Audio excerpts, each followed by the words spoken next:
Hello, this is Simon Brew. I'm the editor of Film Stories magazine, and a very warm welcome to the Film Stories podcast.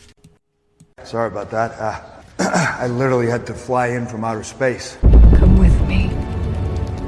And I show you how deep the rabbit hole goes. And movies that had stories. That the story just sucks them in. This is just the beginning. Stories. We would be honored if you would join us. Hello and a very warm welcome to Film Stories with Simon Brew. I am Simon Brew, as always, that's everything you need to know about me.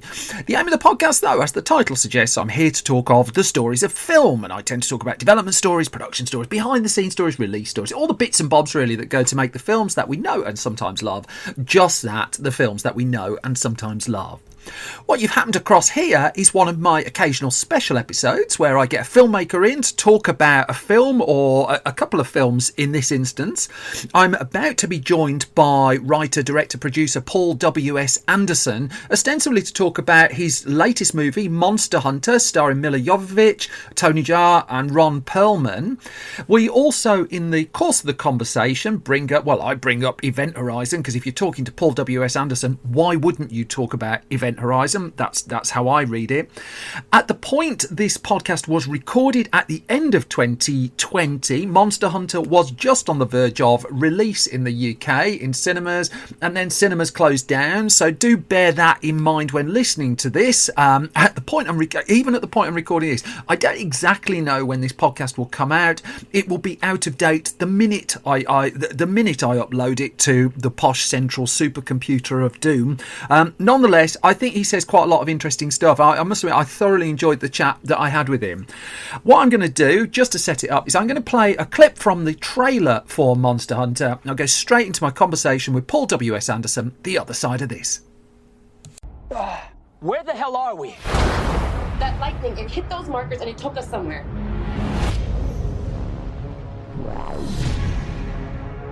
Guys! So what? Are we like Guardians of the Galaxy now? On our six! Yeah, bros.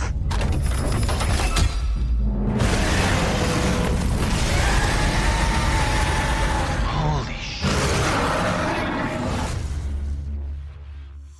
That was a clip then from Monster Hunter. I'm delighted to be joined by its writer and director, Paul W.S. Anderson, who, judging by the picture on my screen at the moment, is in a far warmer place than me. How are you?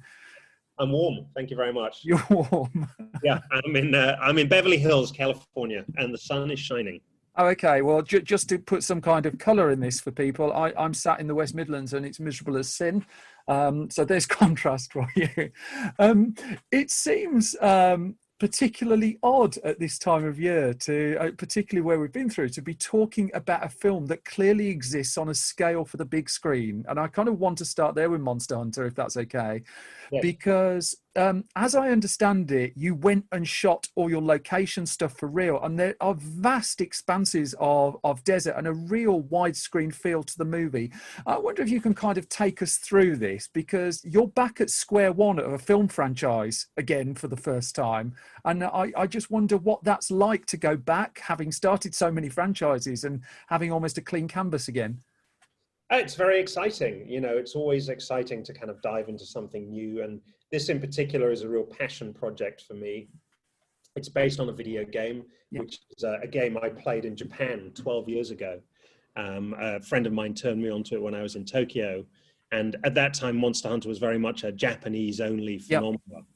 It was relatively unknown outside of Japan, although that has changed in the intervening decade. And I played the game and I immediately fell in love with it. I fell in love with these epic landscapes and the giant creatures that roamed through this world. And I thought, this is a world that is so different to anything else I've seen, that if I could turn this into a movie, this would be a fantastic film experience for people to kind of lose themselves in this brand new world for a couple of hours. So you're talking there about playing posh console games in Japan, but your roots are the UK. And I mean, if you can take me just to your video gaming roots a little bit, were you a Spectrum or a Commodore 64 person, for instance? I mean, that's clearly the key question. Commodore 64, but I also had really early version of Pong, Okay, the controller, Atari. all it did was play Pong. And my first video game experience was actually when I was a fairly small boy. And my nana and my granddad had taken me on summer holidays. They used to take us to holidays to Scarborough. And when I was there, they'd take me off my parents' hands. When I was there, I used to go and play at the pinball arcades. Okay. Back in the day, that was what there was. Yeah. And I remember going to the pinball arcades, and I saw this kind of black monolith in the corner of the arcade, and all the kids were clustered around it, a bit like the apes in 2001 clustered around the monolith. It was like, oh, what is this thing? And it was the very first Space Invader machine. Yeah. We were all obsessed with it. And I remember that night I poured, it was 2 pence pieces. I poured Glory days. all of my 2p's into the machine and played Space Invaders. So much so that I spent all my bus fare and had to walk back to where we were staying in the rain. But I was happy to do it. And at that point, I'd fallen in love with the concept of video games. And, here we are now. I mean, the revelation of the old arcades for me is the old 2p machines where they pushed the coins were built on a slope that went upwards. And once I worked that out, they were never the same for me again. Perhaps you could make a film about that. I think that, the waterfall, really... yeah. I mean, my kind of leaving Las Vegas. That's right. Leaving Blackpool. I mean, I think I'm pitching a niche movie to you here, but I'm kind of game for it. Going back to Monster Hunter before I get into ridiculous amounts of trouble as usual. There's a little bit, I don't usually read press notes, but there's a little bit within these ones that talks about the logistical problems of how you chose to film this movie in the middle of the desert.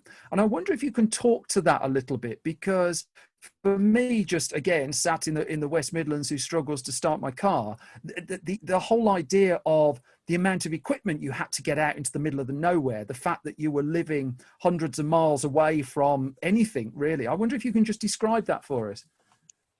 My approach to this movie was very much, I always want to try and do as much real as possible. My least favorite kind of scene in a movie is an actor standing in front of a green screen. Yeah. And I think most actors would tell you that's the same, they have the same feeling as well. So, given that I wasn't going to be allowed to kind of breed giant creatures, watch them fight and film it, I knew the creatures in the movie had to be CG. And as soon as, I knew the creatures were CG, I wanted to make everything else in the movie as real as possible. There's 2 ways to kind of shoot a movie like this. The easy way is to go into a studio backlot, put up a big green screen, shoot everything against the green screen, and then create the environment in a computer. But that can lead to a very kind of cinematic looking movie. And we've all seen, these movies where you're watching a live action movie, but suddenly it feels like you're watching an animated movie, because absolutely everything on the screen is 100% CG. And I wanted this movie to have a sense of reality and action and excitement that I felt could only be delivered if we shot on real locations. Yeah. So, the world of Monster Hunter is a fantastical world. It needs fantastic looking locations. And I went out to try and find those locations. And invariably, the best looking locations were in the middle of nowhere. So we ended up going into the kind of center of South Africa and Namibia to shoot in these beautiful, stunning locations that sometimes have never been put on screen before, which is very exciting for a filmmaker, that you're shooting something that's never been shot before. And I think it gives the movie an incredible look and a very unique look. And also gave us the reality of the world to lock the creatures into as well. So that when people were animating the creatures, they had real sand, real dust, real rock, real lens flare to animate into, which again gives the creatures their own reality as well. The downside of that was that, these incredible landscapes were often hundreds and hundreds of miles from the nearest habitation of any kind. So we would all have to kind of live in tent villages that we put up. Yeah. We'd have the cast and crew living together in these tent villages. We'd dig a well so that there was water. Sometimes we'd have to put in roads. And then you realize very quickly why no one lived in these places, because during the days, the temperature would be like 50 degrees centigrade, it'd be super hot. As soon as the sun went down, it would go below 0. So you're all like freezing to death in your tents. Big sandstorms would come up to blow the tents away, knock down the windmill that was pumping the water. you know, it was, and then there were snakes and scorpions and spiders, lions and tigers and bears. Oh my! So that, you know, it was adventurous filmmaking in a way. It kind of reminded me, I guess, of what it must have been like to make this kind of movie in the 1930s or 40s, where you wanted a real epic landscape. You couldn't create it in a computer. You had to go out and shoot it for real. And that was a big thrill for us. You know, it was very challenging, but it really placed the actors in the environment. You know, they didn't have to imagine they were in a different world, because it kind of felt like it. Yeah. And so it built a huge camaraderie, not just between the actors, but also between the actors and the crew, because everyone was living together, working together. No internet, no cell phone. You say with a huge grin on your face just at that bit. Yeah. It was great. You know, everyone was trapped out there with me.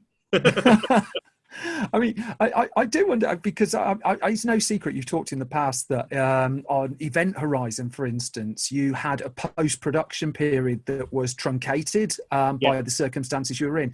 Can I ask, because the actual physical production of this film was 2 years ago now, and I'm curious how protective you are over your post-production, especially on this one where you've got something like 1,300 CG shots, and in a standard studio story from the outside looking in now, what I see is studios are fast tracking and rushing the post-production bit. And that's why I wonder if you can just talk to how protective you are of that. 1,400 visual effects. Don't go. Sorry, I miscounted. We made a very bold decision on this movie, but I think it was absolutely the right decision, which is to slow down the post-production process. Yeah. As you said, you know, most big movies with a lot of visual effects, they have this rather insane kind of fast track. You know, you finish shooting and then 6 months later or 5 months later, you're in theaters. And I've been through that process before, and it's not the best process in the world, because you're really racing. You know, there's two movies you make. You make the movie with your shooting crew, who could be like 350 people. You work with that crew during the shooting period. But then in post-production, you have a whole new crew, which is 350 animators who you work with. And if you're going to deliver a lot of shots in 6 months, what happens is that crew ends up working 7 days a week, insane hours. So you have everyone working till midnight, and they're working 7 days a week. And invariably, not only is it hugely expensive, the quality suffers, because you can't expect someone to be delivering the same quality of work at 11:30 at night on a Sunday as they would do at 9 o'clock in the morning on a Monday if they came in fresh from having the weekend off. So we decided instead of taking 6 months to do post, we would take a year. And that would allow me to really hone the shots and deliver the best quality shots and the best animation I could. And I think, you know, the proof of that is in the movie that we've just delivered. You know, it's a beautiful looking film, and the animation and the creature work I would put up against any movie that exists. I think it's just fabulous. And I think part of that is giving the crew the time in post-production to really hone those shots and do their best work. I think your version of Cats would have been very different, therefore, just off the back of that. But I mean, I talk about it because a lot of what you're doing is going against the grain of Hollywood anyway, and yet you've carved a career where you're consistently delivering films that bring in box office, that don't seem to have to play by you have to make $500 million and and have a franchise that just instantly bilges out a movie every year or something off the back of it. And I wonder if you can talk to that, because I think one of the really fascinating things of your career is the control over it, that you seem to have had a bunch of people, Jeremy Bolt's name springs to mind, who have been there from the start, who have kind of built on, you know, the things that have gone right, the things that have gone wrong. And it left me thinking, I wonder if Monster Hunter is a film you could have made 10 years ago, or whether it's required that bedrock of experience that you've built up now. There's a lot of questions in there. So, you know, my background is very much as a European filmmaker. I started making movies in the UK. You know, Shopping with Jude Law was my first film. And well, you got battered for that. I remember that. Oh, yeah, it was great. Some of the reviews were fantastic. Jude Law is too good looking to be an actor. Yes. I'm like, okay, fine. That was the British press's opinion. And of course, you know, he went on to become a movie star, which, you know, some of us could see right from the start. And also my other favorite quote of Shopping was, shopping is nothing more than a relentless orgy of destruction. Nice. And yeah, well, we loved that one so much we actually stuck it on the poster. How can that possibly be a criticism of the movie, especially when we made it on a kind of Channel 4 budget? You know, it's Yes. like most other people were making kind of kitchen sink dramas, and we had car chases and helicopters. And Well, it was you and Danny Cannon with the Britpack. I remember that. I remember those articles at the time. And you just, because what you were doing was so unusual, you were just put in this little pocket of, there's this bunch of people doing this stuff. It will never work. So, you know, working, you know, to start with in Europe, you definitely, you know, you have limited budgets, and we always wanted to stretch those budgets and make them seem as big as possible, because we, you know, had aspirations beyond just kind of making movies for the UK market. And, you know, that way of working has never really changed for me. You know, I think you can talk to any filmmaker. It doesn't matter how much money they have to make a movie. They always run out of money. It's like you have $350 million, and the filmmaker will always tell you, well, I didn't, you know, there were things we had to compromise on. We didn't get everything done. So for me, I've always, you know, tried to do things, you know, why spend $2 if you can spend $1? And the side of that is it gives you more control as well. You know, there have been loads of potential franchises that have floundered and, you know, not happened, even though the movies make $300 million worldwide, because the upfront budgets are so big. And for me, you know, as a European filmmaker, you can make big epic movies without having to spend hundreds and hundreds of millions of dollars. You know, it just requires, you know, planning and you know, a clear thought process, and try and limit the amount of waste. You know, in Hollywood studio movies, the amount of waste is incredible. You know, the amount of scenes that get shot, that even as they're shooting them, they know they're not going to be in the finished movie, but just because of the process, they kind of go through and shoot it anyway. You know, we don't do stuff like that. And so, but have given us more control over the movies that we've made. And does that give you confidence going into a project like Monster Hunter? Because the logistics of it seem boggling from where I sit, and yet the coherence of the finished film, I just as I said at the start, I just think it's a really entertaining big screen movie. But again, I just kind of curious if these films come to you at a point where you just think, now is the time I could make something like that. I've always been making stuff, so I don't know. I mean, would I have made it 10 years ago? I mean, I probably could have made it, but I mean, it's definitely, in terms of shooting in these wild kind of landscapes and on location, that's something completely new for me. I mean, I definitely learned an awful lot on this movie, because that's something I hadn't done before. Obviously, I've shot on location before, but it's tend to be of the variety of the abandoned cement factory kind of thing. You know, there'd be urban locations, like this whole idea of going out into the middle of nowhere and living in tents to shoot. That was something brand new, and brought with it a whole new amount of pressure, because you're shooting just with available light. You know, when the sun goes down, that's it. You stop shooting, and when you move on from a location, you know, we'd pack up the tents and we'd drive for a couple of days with the trucks, and we'd get to the new location and we'd shoot there. If you hadn't got the scene, there was no going back for pickups. You know, it wasn't like a studio shoot, or you're in a city and you can go back to that location. We literally moved hundreds and hundreds and hundreds of miles. So, you know, the pressure was really on us to have completely delivered a scene before we moved on. And I think certainly having the level of experience I have now gave me the confidence to know that, okay, we're done, we can move. Especially as, you know, our editor wasn't with us. He was in Los Angeles. He stayed in LA for the whole thing. So by the time I had a rough cut of a scene, you know, we'd be somewhere thousands of miles away from where we'd shot that scene.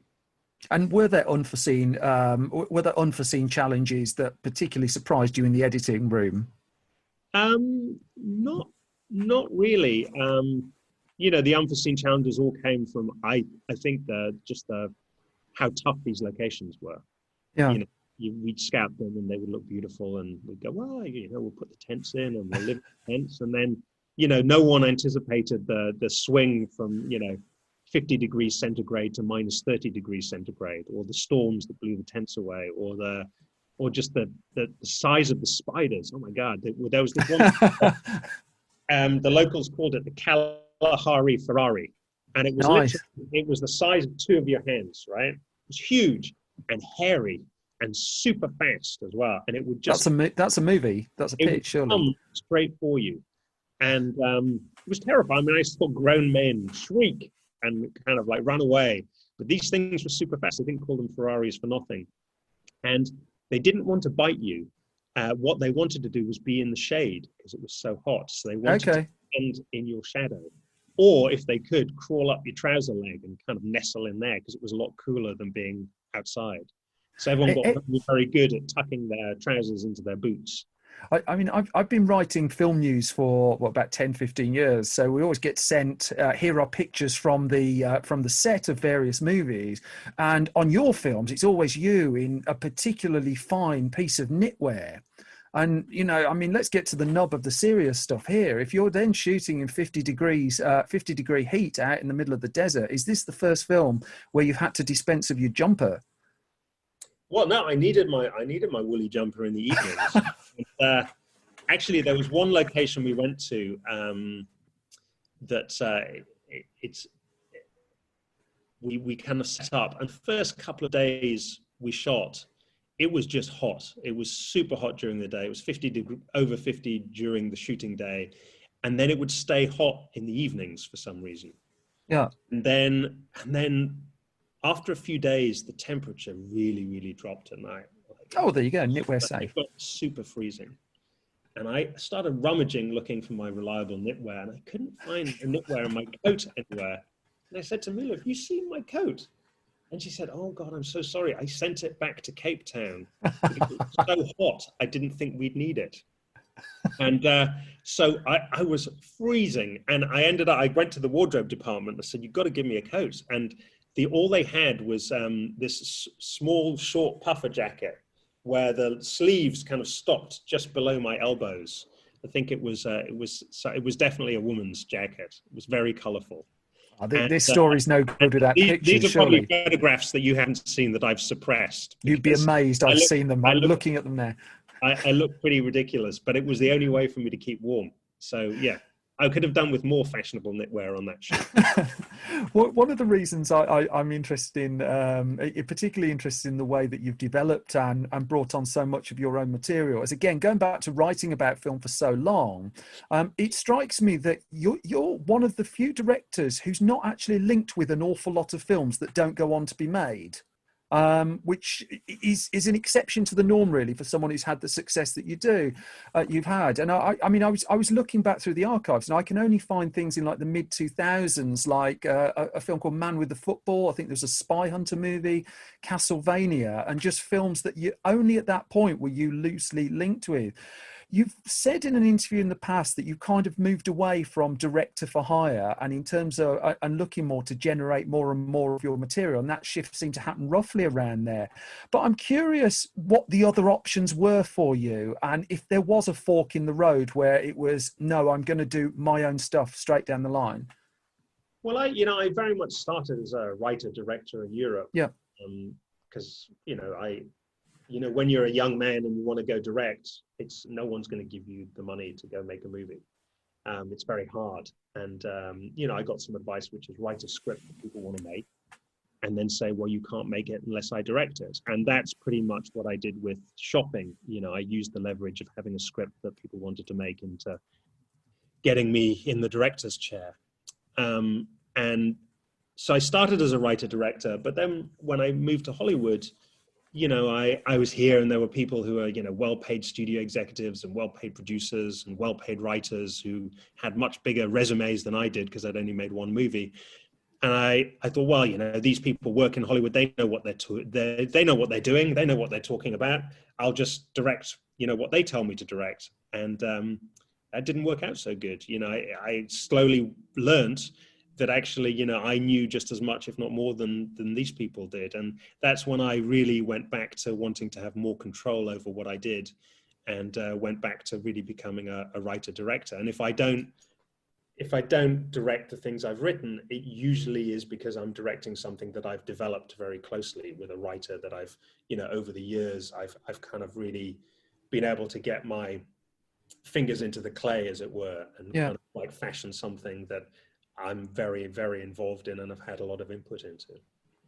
I had a very long chat with Jason Isaacs about you last year. We interviewed him for our magazine, and he describes you as Teflon. And one of the things he said he most admired about you is at a point that some people might feel their lowest after the release of Soldier, when you'd taken the backlash against that film, particularly the commercial backlash about it. He described how at that point in your career you didn't go off and sulk, you knuckled down and moved on with the television work that you're doing at the time and finding more films. But looking back now, do you get a sense that that period of your career between Soldier and the first Resident Evil film was pivotal to you, and how you did respond to a commercial disappointment, whatever people think of the film, that there was a kind of movie jail option, I suppose, or there was the not doing what you did, which is just get on with it? That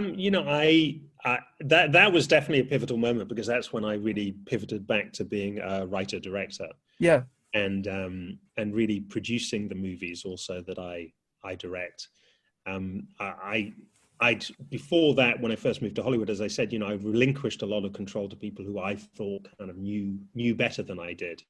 And it was a real learning experience, especially on Soldier, which I felt was a movie that was very missold, and the mounting of the movie wasn't done correctly. Movie cost a lot more than it really should have done, because I didn't really have control over that film. I was just a gun for hire. And I made the decision at that point, that's the last time I'm going to be a gun for hire. I'm going to really control the projects that I'm involved in. And that meant I had to go back and make smaller projects, but I was fine with that. So there was a kind of element of retrenchment. But then I kind of built out of that and slowly built the movies up until they were slightly bigger and bigger and bigger. But the difference was that these were now projects that I had control over. I mean, you don't when you're spending, $50 million of somebody else's money, you never have full control. But, I had a lot more control than I did when I first started working in Hollywood, that's for sure. As someone who was into Event Horizon way before it was cool to be into Event Horizon, which the reassessment of your films, I think I've just been reading a load of articles now, and it's fascinating to see that some actual appreciation is coming through now. I remember just being terrified watching Event Horizon at the Showcase Birmingham with a prop where it's the first time I've sat in a cinema and felt that someone's paid really precise attention to a surround sound mix. That really, really shook me up an awful lot, and still does that film. I do have to ask that there is a new version, a new Blu-ray of it coming our way, I believe. And the story that goes round, I just wonder if you can tell us whether this is an urban myth or not. Was the lost footage really found in a Transylvanian salt mine? Is there any grain of truth to that? I mean, I love this film. I'd love to know. I'm so glad you like the sound mix of Event Horizon. That's because we labored very hard on that. And it reminds me of another one of my favorite quotes about my movies, which was, I can't remember which American newspaper reviewed it. I think it was the New York Times probably. And they said, thinking of going to see Event Horizon, just have a loved one put a bucket on your head and hit it with a wrench for an hour and a half. Ouch. It's the same effect. I mean, you laugh about that though, but that must have stung.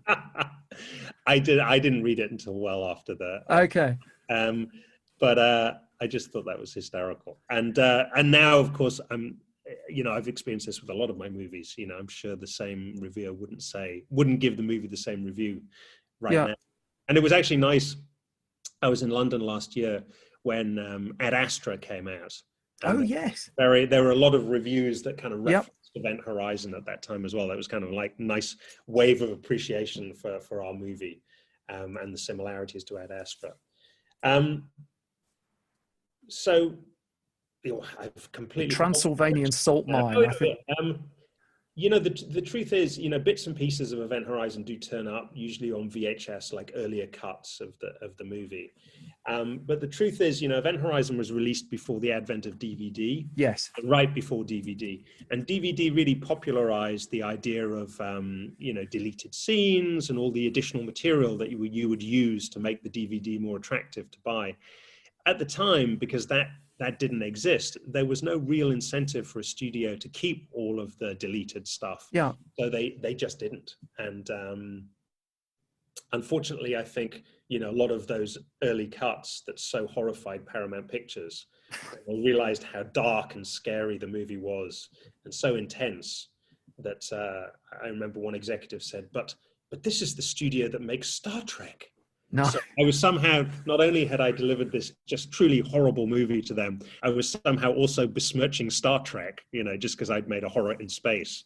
They just didn't keep the material. So I don't think there's going to be a sudden discovery of a lost cut. I'm not sure it's out there anymore. But did you see that specific story about footage had turned up in a salt mine? Have you seen that? I mean, because they do store films they store film in salt mines because I didn't know this. I think that's fascinating. Celluloid. It's a great way to preserve the celluloid. So they do keep or used to keep film in salt mines back when you used to keep film, which I don't know if anyone does that anymore.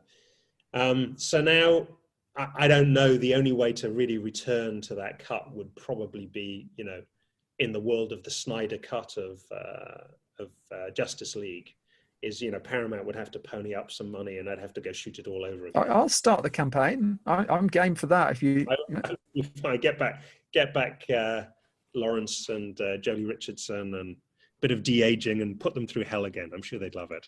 Yeah, excellent. I'll get working on that from this end. And then just to round off, from your point of view, I mean, you leave, I'm deliberately gone very spoiler light on the film itself, but I think you were upfront before you started making Monster Hunter that you were looking for there to be more than one film.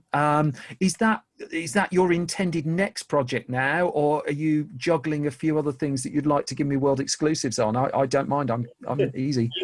I've always been very intent on the movie I'm making at any one time. I mean, you said earlier that I'm not someone who's been attached to a lot of movies not made. I really do see each movie I make as being kind of handcrafted because it gets my full attention. When I'm on the movie, I'm on the movie up until the point when I finish talking to you and I finish promoting the movie, and then I think about what to do next. I don't have a raft of a dozen things I'm juggling because I don't like to work like that. I'm very passionate about the movies I make, and I want to see them succeed in the world. So, for me, I'm not really thinking beyond what I'm doing right now. Once that's all done, once the promotion on this movie's done, then I'll kind of think about what the next step is. Well, if it's going to be another Capcom one and it's not going to be Monster Hunter, I mean, if I can throw Ghosts and Goblins in, I thought Power Stone, I thought that was always really, the Dreamcast, hugely underrated. If you want to do a zombie film, talk to Sega and see if you can make a film of Typing of the Dead. I don't know if you ever played that, the best typing tutor of all time. I mean, I'll just take co-producer credit. I'm easy.